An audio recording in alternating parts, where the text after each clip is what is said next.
On this episode, we look back at Ed's first year as a podcast co-host. So if you want to hear what I like, love, and loathe about doing a weekly show about Bangkok, you'll dig this episode of the Bangkok Podcast.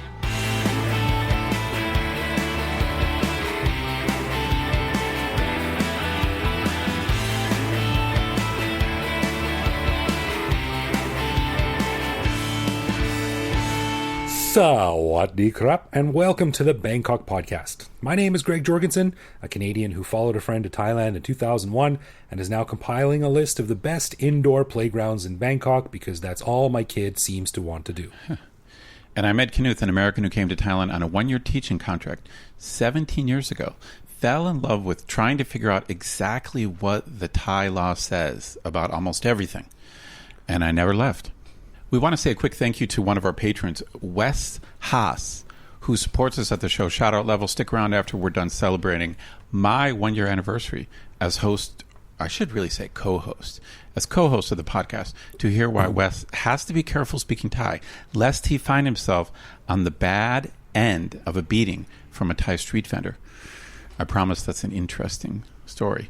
You can learn more by becoming a patron on our website. And, of course, one of the cool things our patrons get is an unscripted, uncensored bonus episode every week where we talk about current events in Thailand and basically whatever else comes into our minds. We just finished recording this week's bonus show, and we chatted about some of the things that are illegal or controlled in Thailand, everything from playing cards to sex toys. Yes, we actually talked about sex toys, which turned into a bigger discussion about how definitive answers to legal questions are hard to find in Thailand. Let's just say it was an interesting discussion. Yeah, there was many tangents and interesting topics brought up in that one. That was a good one. All right, well, before we jump into it, I want to give a quick shout out to one of our top tier patrons, our buddy Terry. I had a quick lunch with him the other day. Very, very nice guy, and he came up with some really interesting ideas and put me in touch with a few people who are going to be future guests on the podcast. So thank you very much for that, Terry. It's much appreciated. And I also want to say, anyone out there, any listeners or anything like that, if you have an idea or something you want to hear us talk about or look into, let us know. We're always open to ideas. It's difficult / a pain in the ass coming up with a new topic every week. So we always appreciate any help we can get from our listeners. So. No doubt about that. We'd love to hear your ideas for sure. Yeah, basically I'm going to print off a bunch of shirts that just say "Be like Terry" and give them out, and everyone follow along. So on this episode, this one is all about Ed. This is the Ed episode. Not really. So actually, that was pretty good. The Ed episode. The Ed episode. Wow, that was clever. Nice. So as you may have guessed, this is episode 52 of season 3, which means that this episode is exactly 1 year since Ed took over as the co-host from Evo Terra. So as someone who went from no podcasting to being the co-host of what is arguably the most prestigious podcast in all of Thailand, we wanted to talk about what Ed thinks about his journey and what doing a weekly show about Bangkok has taught him about podcasting, about Bangkok, and about himself. Aww. Well, let me say this. I'm a little bit opposed to using the word journey for everything. I feel like the word journey is overused these days. I agree. I was watching a YouTube video this afternoon, wasting time about making sourdough bread. And the woman on the YouTube channel was like, I'm not sure where I am on my sourdough journey. Sourdough. Sounds like the worst children's book ever. The Sourdough Journey. And I was thinking, you really shouldn't use the word journey for that. I think right. I think journey's overused. Yeah, you're right. Okay. Let's call it your adventure. No, that's also overused. Let's call it your experience. Yeah, my experience. Let's use language properly here. Well, I got to say, just a quick overview is I've basically had a blast, man. And I really have to thank you. I know I've thanked you before, but I will thank you again for asking me to do this and putting up with me not getting stuff done on time like I'm supposed to. I think we're both guilty there. In general, it's been fun. I think it's been a pretty fun year. What do you think? Yeah, I agree. I think it's been great. I'm really glad you decided to do it because for those that don't know, Ed and I mean, we've known each other almost our entire times here. Like, I think I met you in like 2002 or 2003 or something like that. but we never really hung out a lot. Like, we always had fun when we did hang out, but it wasn't like we saw each other regularly. True that. But now we record remotely, so we're not sitting across the table from each other, but I still think it's great to be able to hang out with you every week and talk about these things. Yeah, it's great. Now, I want to be clear to our listeners that I was the 18th person that Greg asked to be the co-host. But yeah. I'm glad that all the other 17 people said no, because I got a chance to say yes. Yeah, I was really disappointed that homeless guy that draws all those weird math drawings on the bottoms of bridges. I'm glad eventually he said no and it came with you. But. Well, I'm living proof that like the 18th draft choice might become a superstar. That's right. That's right, man. There's hope. That's the American dream. That's right. Well, the one thing I've always said about the podcast is that, it's not that we planned to do seasons. It's just that that's how it turned out. And one of the things that I've always said on the podcast, which I think is interesting, and it applies to radio shows or television shows or whatever, but each season of our show is like, I liken it to a different recipe, because it is very much inspired by the relationship that the hosts have. So the first episode of the podcast, or the first season of the podcast rather, was with me and my buddy Tony Joh. And that went from May 2010 to August 2011. And that ended when Tony moved back to Japan, and I got married and got a new job and got too busy to do it. And then it was down for a few years, and then I happened to run into Evo at a party one time, and he was an OG podcaster from back in the day, and he said, "Why don't we start it up again?" And I said, "Yeah, good idea. Glad to meet someone who's interested." So we started that up again, season 2, in October of 2016, and that ran to February of 2018. And we took a few months or a few weeks off after that, and then Ed, you came on board as the new co-host for season 3 in March of 2018, which was exactly 1 year ago. That's right. So yeah, I think it's interesting because, like I said, every relationship with a co-host, every show or every season is different, and I like that, and it doesn't appeal to everyone. I mean, there are people out there that loved what me and Tony had, that didn't like what me and Evo had, and didn't like what me and Evo had, and like what you and I have, and blah blah blah, goes around and around. But I think that's really interesting because doing a weekly show is difficult. It's really difficult. And the insights that the new co-host or the new host or whatever bring to the show are interesting. And that's one of the things that I've really liked having you on, is because, like I said, we haven't talked a ton over the years. So I really like your insights and opinions and ideas and theories on life in Bangkok, because I haven't really experienced them before or heard them before. Cool. And thanks. I think they add a really cool flavor to this season.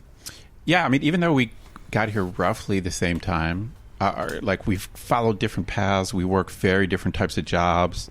I mean, we know a bunch of the same people, but then we expand out into our own groups of people. So we have different experiences here.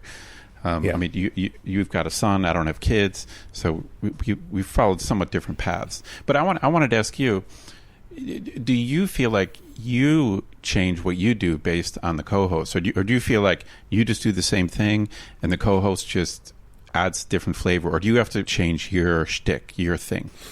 Oh, interesting question. I think a little bit, yeah. With looking back, I mean, me and Tony, it was more of a very sort of unscripted. I mean, the season 1 episodes were very much like our bonus shows now, where they're not planned very well. Season 1, we're just like, we usually started each episode with like, so what'd you do last week? And then we went from there. Like, we had an idea what we were going to talk about. Like, this show is about X, but beyond that, we didn't have a shared Google Doc that we both look at while we record or anything like that. So it was very much unscripted. Evo being an original gangster podcaster, he seems like he kind of professionalized it a lot. I mean, there's a whole back end story that our listeners don't need to know, but like technologically, he definitely professionalized it. But also the production, he professionalized. Yeah, totally. And it was great, sort of kicking it up a notch when Evo came on board, because he had all these tools at his disposal, and the second season never would have happened, and this season wouldn't happen if we weren't able to record over the internet, which wasn't really an option back when we did season 1, because the internet in Thailand was really crappy back then, and it would have been very difficult. But now there's all these online tools and post-production things that we can use that make it quite easy to do online which makes it very easy to do from your home, which makes it much more convenient versus traipsing halfway across the city to some recording studio. I mean, or podcasting now is just a thing, man, and it's very easy to have your own podcast, and there's a lot of support out there, including the video you made, which I think is a great how to produce your own podcast video. Yeah, the one that we sent out to our patrons, which I think has like 14 views now, so it was all worth it.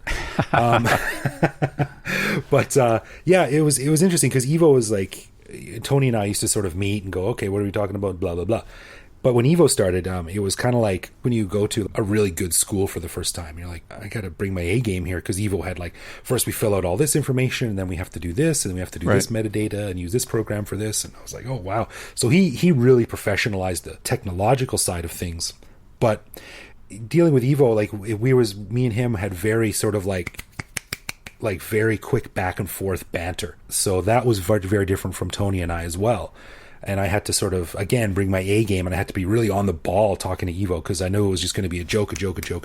And with you, although we do joke around a lot, you're very more introspective, and you're like, one of your favorite things to say is, I have a theory on that, so, and I don't think I've thought about Bangkok in as much depth as you have. So I now have to sort of think like, well, let's think about that a bit deeper. What does that really say about... I'm glad you brought that up, because when we decided to do this 1 year, I don't know, retrospective, whatever you want to call it, and I had to kind of look back on this year and to try to figure out what I've gotten out of it, or what I like or don't like about it. One thing that I really like is that it's not academic. This is like light and fun and entertaining. But at the same time, you're a very curious guy. Even though, I think part of the reason we connect is we both can be goofballs, but we also, I think, like, we're somewhat deep thinkers. Like I'm sure you and Evo got into some deep stuff. I know Evo's personality is just very fun, but he's a smart guy and a deep thinker too. But for me, since I teach all day and it's relatively serious. What I like about this is it's a little bit more like entertainment, but at the same time, we can still discuss ideas. Like, it's not all goofiness, Right. Like our bonus show that we just did was about sex toys. But, right. This is sort of a more serious look at what goes into the ideas and differences between podcast seasons. Yeah. So for me, it's been a chance to just do something a little more fun and to I don't know how to explain it. I have this weird it's a little bit of a hang up in that I don't think of myself as an entertainer. So I've never acted on stage. I've never performed on stage like with an instrument. I've never done stand-up comedy like you have. Like and I always have this thing, even though I've spent thousands of hours teaching and I'm standing in front of people, I always feel the way I think about that is that it's not me up there. It's knowledge or it's ideas. Like I don't feel like I'm performing, because I'm just saying what I know, and I've read books my students haven't read. So it's like I just know stuff they don't know. So it's Ed's brain, not Ed. I guess, but yeah, I just don't feel like a performer, even though, of course, to some extent, a teacher is a performer, right? I mean, you're up in front of people, but it's just not how we think about it. And so for me, it would be, in general, for me, I'd be horrified if I had to get on stage and entertain people. Like, right. The way I think about it, the way I process what I do, it's like I don't entertain. Like I just talk about knowledge. I just talk about stuff that I learned and I've read, and I'm not. But so one thing I like about the podcast, though, is, in a way, I'm under a little more pressure to actually be entertaining, and this is not an academic thing, and no one wants to hear me lecture on Thai shit. No one wants to hear that. And the big difference, of course, is that your students don't have the power to go, boo, get off the stage. That's boo. Right. That's right. But our listeners do. They could do that.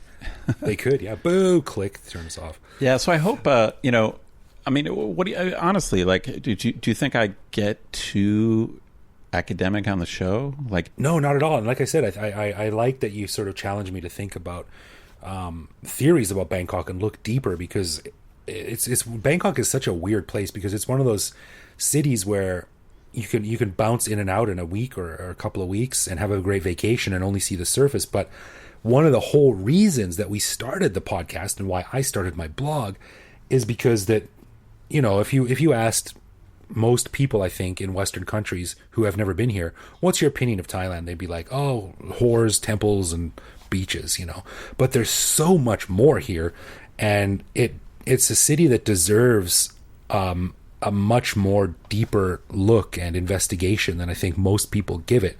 And man, this is like, what is this? We did season 1 was 76 shows, season 2 is like 72 shows. So, and this is 52. So there's like, almost 200 shows out there, right, talking about unique aspects of Bangkok. So it's clearly a rich vein to mine. I agree wholeheartedly. I'm amazed each week when we come up with new ideas for shows, and it is a little bit hard to come up with new ideas. And like to some extent, of course, we want to be careful. We don't want to duplicate a show you've done before, but it's really not that hard. Like you and I joke about, oh my God, what are we going to do this week? But the bottom line is, we've never really been stumped. Like it, right? It's like you're right. I mean, I think Bangkok is this big, lovely mess of a city that like, you and I both, it's like you and I like love it and hate it, but we can't let go of it. It's like we don't want to leave. Yeah, exactly. We need to start writing down some of the quotations that come up on the show. Like I remember one of them was, if you're bored of Bangkok, the problem ain't Bangkok. That was Christopher G. Moore who said that. I want to go back when Scott was when Scott was the guest host. I thought he had a just great description of Bangkok. I can't remember exactly, but I just loved what he said. He said something about how it's like beautifully chaotic or something like that. I should go. We got to go back and listen to that. I thought Scott was super articulate on describing Bangkok. Yeah, one of the things that Scott said during his Pecha Kucha presentation years ago, which is sort of like a stand-up presentation thing for a crowd where you give a presentation on a particular aspect of whatever your specialty. But he talked about living in Bangkok for a long time. And one thing he said was, don't try to change Bangkok, let Bangkok change you, which I thought was a really nice way of looking at it. I don't know if I want Bangkok to change me, but I'm sure it has. That sounds a little bit scary. Interesting question. The bottom line for me is the hardest part is really just the deadlines. You're very cool about the deadlines, but the bottom line is there are just certain things that you and I have to get done every week in order for the show to go out, and so I'm juggling a full-time job teaching, and I've got deadlines with that. So even though you and I are essentially doing this for fun, it's still work, and we have to meet deadlines. So I think I've gotten better juggling it and managing it. At first, it was hard to keep track of what I had to get done by a certain time, but that's probably the bottom line is that's my personality, because I just hate deadlines, and my office where I work are always on my case about turning this in, filling out this form, getting this thing done on time. It's just I hate paperwork, and we do have stuff to fill out. We've got to write show notes. We've got some deadlines. So I guess that was a kind of an easy question. I don't like deadlines. I don't like deadlines. It's not like a regular deadline where you're like, I had a ton of meetings this week. Can I give it to you next week? Oh, sure, no problem. You just don't have that option. It's funny, teaching, there's all kinds of stuff I can blow off. Just ask my students, and when they get their grades, 5 weeks after the exam, my students will attest to this. But at the same time, I have to show up to class, and so, and I rarely miss class, only if I'm sick. So it has this component of showing up. Like, it is a real job in the sense that I can't just not go. There's people waiting. It's like it's a classroom of people waiting. But there are other things that I can let slide. But the bottom line is, with the podcast, there's really not much you can let slide, because you have to get a new show out every week. So there's some flexibility, 1 or 2 days here and there, but it basically has to get done every week. Yeah, exactly. And it's all down to Google's algorithms, which it rewards consistency. So right. So what's surprised you about doing the show? Like, is there anything that made you go, "Oh, wow, I didn't expect that"? I got to be honest. What surprised me is how fun it's been. Like, I don't want to sound corny or anything like that, but if you remember when you asked me to do the show, be the co-host, and you told me about it, I hesitated basically because it looked like a lot of work, and I'm already really busy, and I was just hesitant. Like, do I really want to take on like 8 more hours of work a week? So I was hesitant because it involves this work that has to get done every week. I didn't want to disappoint you. Like, you and I are old friends, and and I know you take the podcast seriously. It's like part of your identity. It's your thing. And so I was like, wow, if I do this, it's like I have to step up because I don't want to disappoint Greg and like ruin our friendship. So that was why I was thinking about possibly saying no, is that I just didn't want to screw it up. Fair enough, yeah. But then once we got into a role, like once it got going, of course, the first couple of months were sketchy, and I don't really want to go back and listen to myself in the first couple of months. I'm just going to pretend that that's not there. I can't listen to season 1 now. It's really? I'm like, yikes, yeah. Yeah, I don't want to go back and listen to my first couple of months. But the bottom line is, it's fun, man. Like, I really enjoy doing it, and I basically look forward to doing it every week. I mean, I look forward to it. Like, when I come home, I'm like, cool, we got the podcast tonight.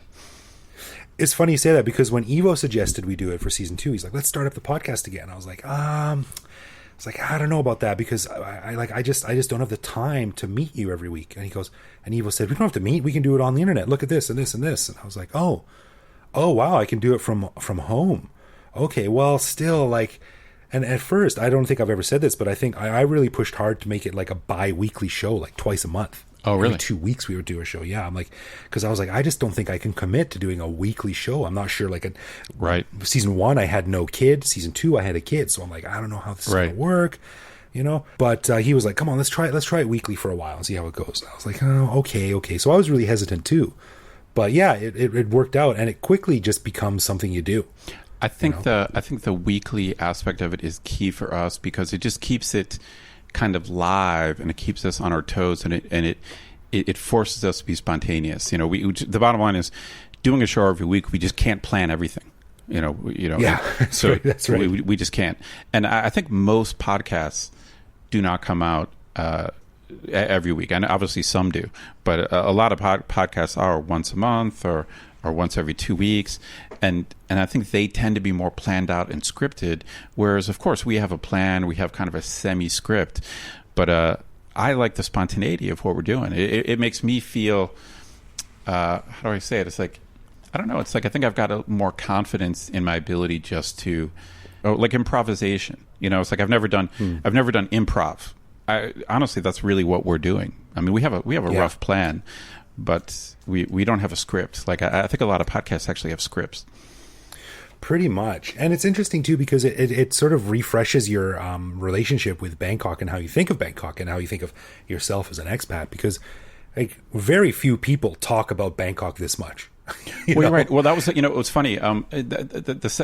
Besides my first point about that I like the fact that I can talk like this and not be lecturing, and be doing something else other than teaching. So that's kind of my number one thing I like about the podcast, is that I do get to be a little bit of an entertainer, and I get to be spontaneous and not academic. So that's like the first thing I like. But the second thing I really like about it is the way it's brought back up in my mind things I've thought about Bangkok over the years, and it brings me back to my first 5 years here, where I was like wrestling with the city and trying to figure out what the heck is going on here, and trying to get my head around being an expat and meeting people from around the world. And it's just like, most Americans just never leave the United States, because the U.S. is so big, and there's other different reasons for it. And I never thought I was going to be an expat my whole life. It was never a dream. It was never part of a plan. I pretty much came out here on a whim, like just feeling kind of lost with my career at home. I didn't want to be a lawyer, and I'm like, all right, I'll take this teaching job for 1 year in Thailand. It was basically a lark. And so the first 5 years I was just, it's like being a kid again or something. You're just trying to figure out how this place works. And doing the podcast has brought back a lot of those early memories and a lot of those early reactions I had, trying to imagine what it's like for our listeners.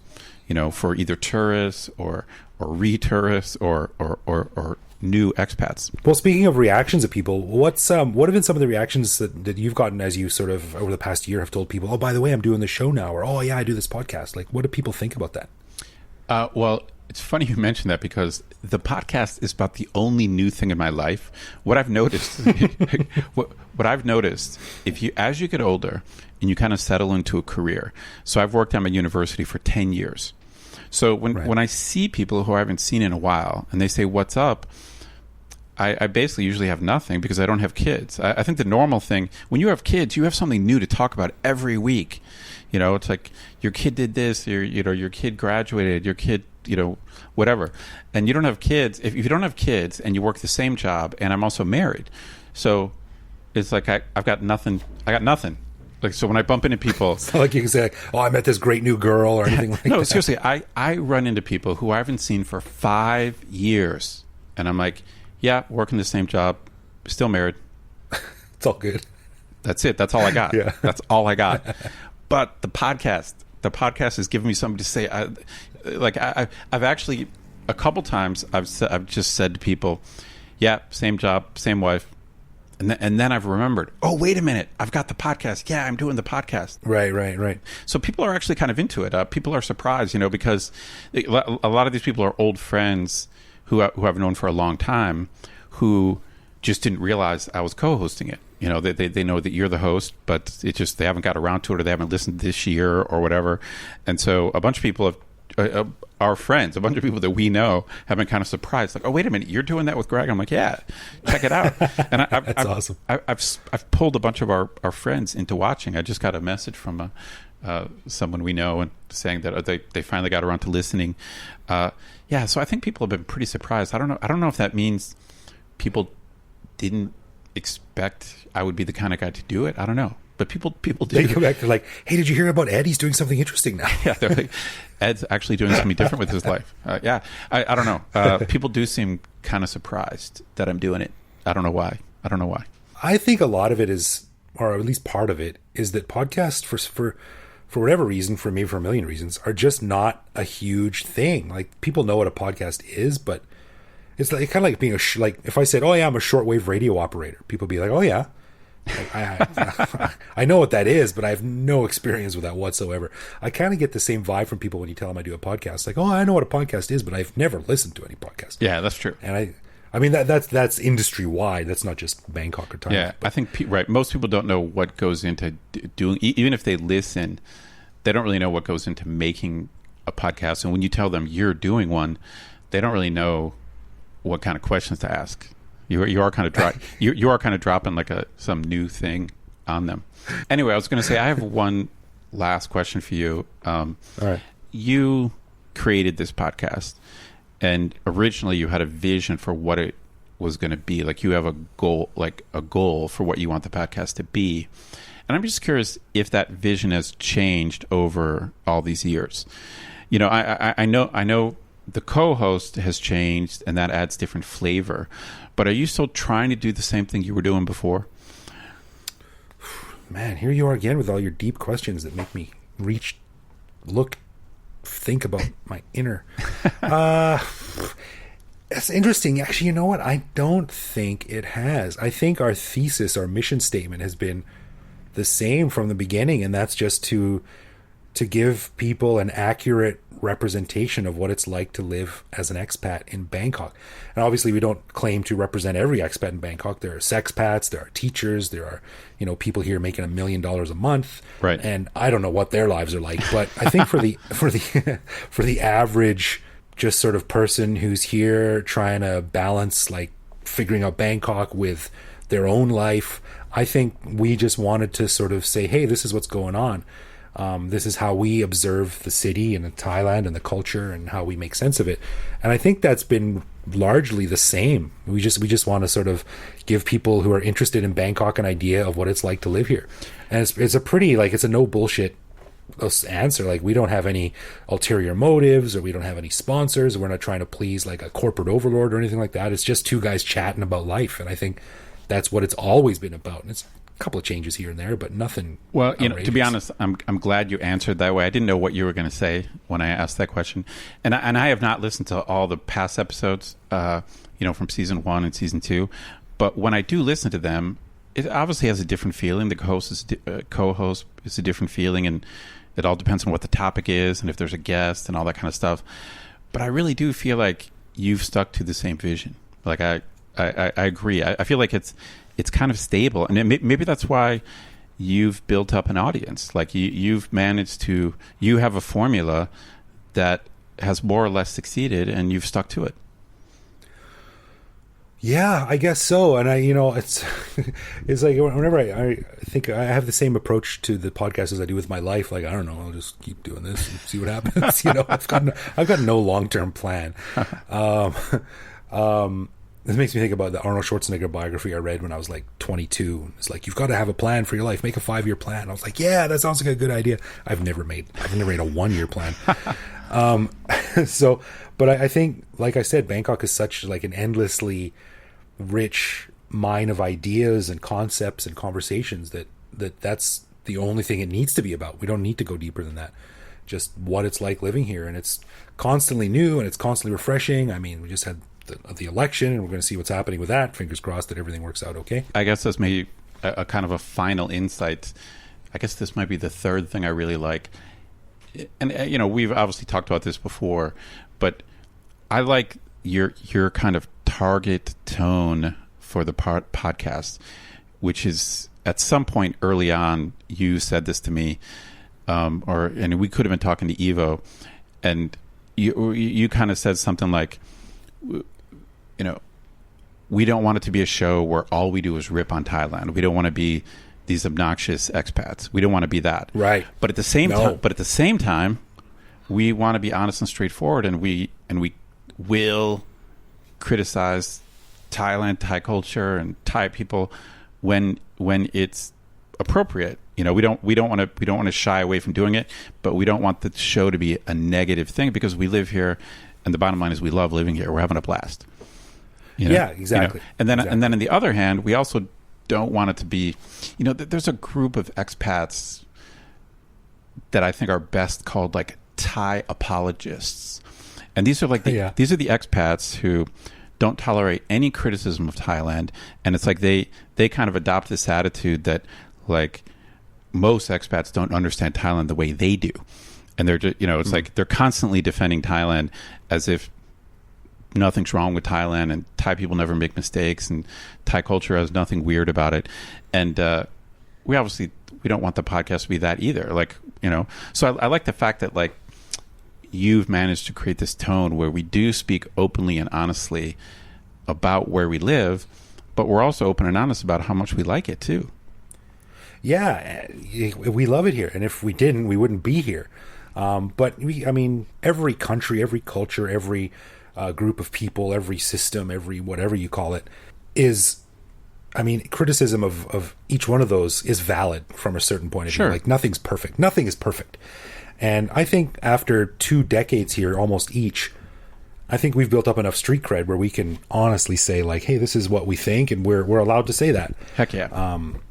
So, yeah, I like that. But I think doing it also with a dose of humor and fun, and we're not the New York Times. We're not here to bust open doors and we shine a flashlight into the dirty cracks. Yeah, we do touch on serious subjects, but that's really not our mission. Like you said, we're not the New York Times. We're not investigative reporters.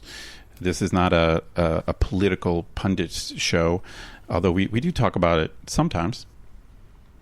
Yeah, we touch on it. We're just average Joes, man. That is true. Agreed. Yeah. Well, man, I'm happy to have you on board. I'm glad we passed a year. Let's get up to the 76-ish threshold of episodes, and then maybe we'll see if we can switch over to season 4 if you're still interested. Well, here's to another year. That's the way I'm looking at it. Let's do another year. Yeah. Right on. All right, let's get into some love, loathe, or leave. That's where one of us surprises the other with a particular aspect of living in Bangkok, which we then discuss and decide if it's something we love about living here, loathe about living here, or hate so much that it makes us want to get home.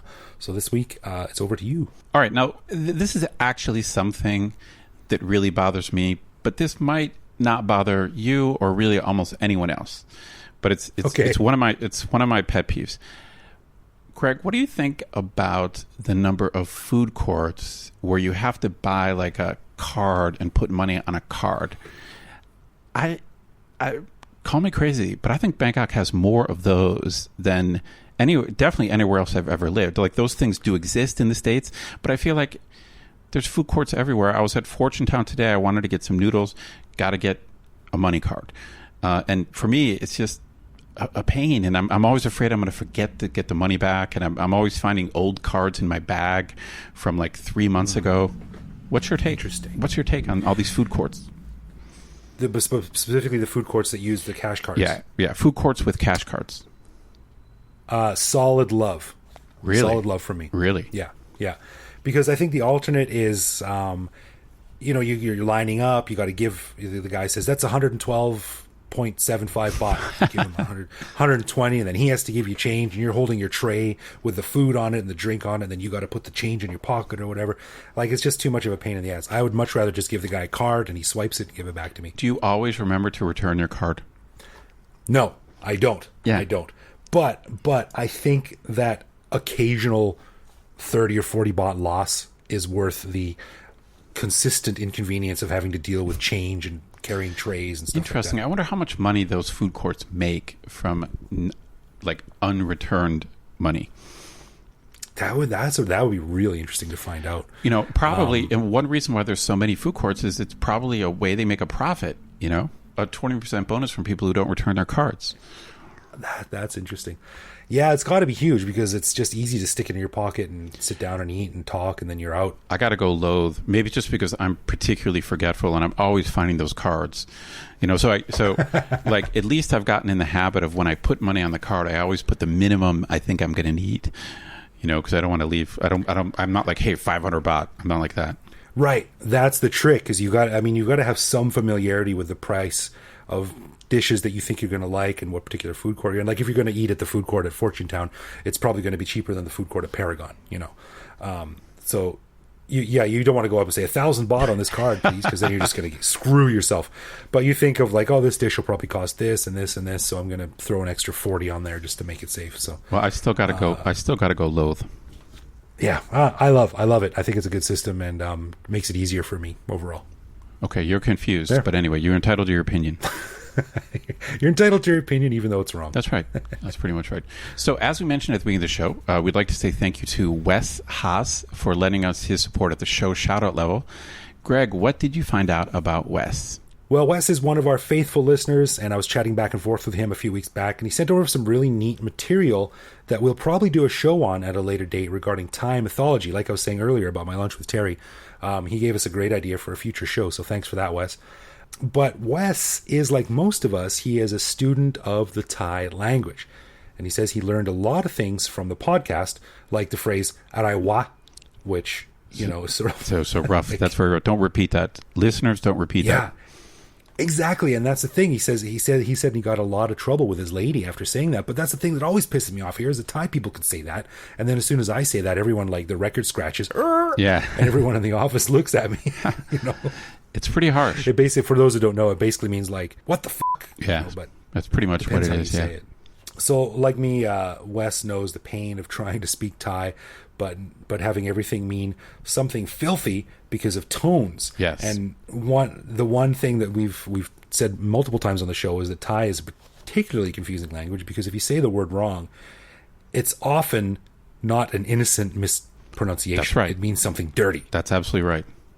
Right? Like if I say like, I think I've told the story before, like I used to go down to the wet market near my neighborhood and I asked for an onion, but I actually wasn't asking for an onion. I was asking for a huge penis, That's a slight difference. That's a slight difference. It's a slight difference, but it's a tiny difference in Thai, just the tone. But Wes said he's getting tired of having everything mean something filthy, like hima, and I think I said that right, because that is snow. Right. Hima. Right. Right. And I had this conversation in the back of a taxi, and he told me the story too. And so his experience is the same as mine. Years ago, I was in the back of a taxi, and the guy said, "Where are you from?" And I said, "Oh, I'm from Canada." And he goes, "Oh, hima ma, like lots of snow." And I was like, "Oh yeah, hima, or whatever." And I was saying it wrong. And anyway, I was saying horse vagina.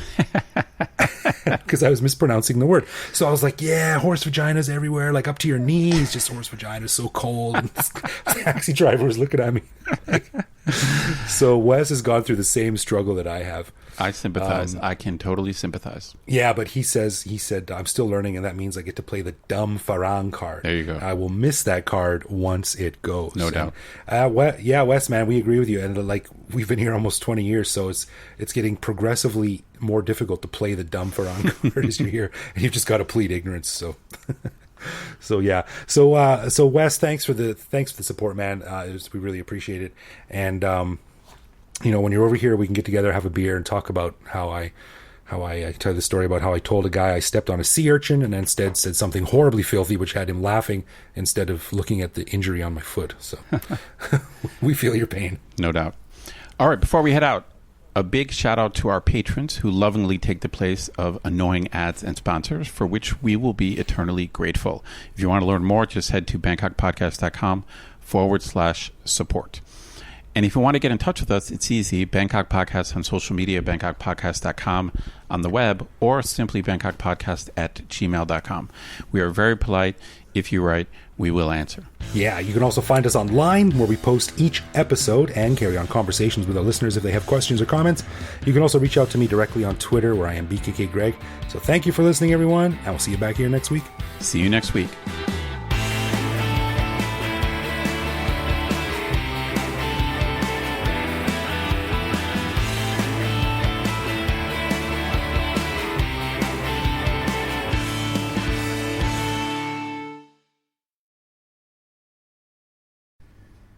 Greg?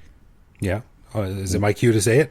That's your cue, dude. You're supposed to pick up on that, dude. That's your cue. Okay, I'll sing. I'll cut this out. And I'll sing it. It'll be seamless. Okay, I'm gonna say it. Ready? Yeah.